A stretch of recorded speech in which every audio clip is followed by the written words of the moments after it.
Hey guys, if you love pasta with a kick, you're in for a treat.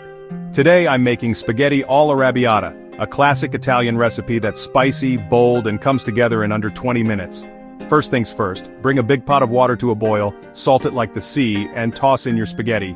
While that cooks, grab a large pan and heat up some olive oil.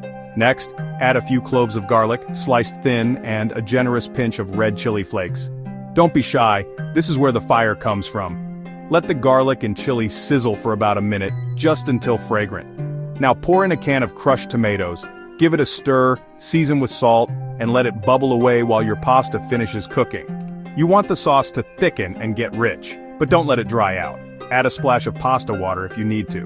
Once the spaghetti is perfectly al dente, toss it right into the sauce.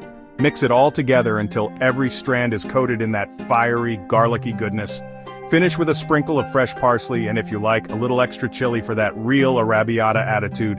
Plate it up, serve right away, and get ready for that spicy tomato punch. Trust me, this is pasta night with personality. Give it a try and let me know just how spicy you like it.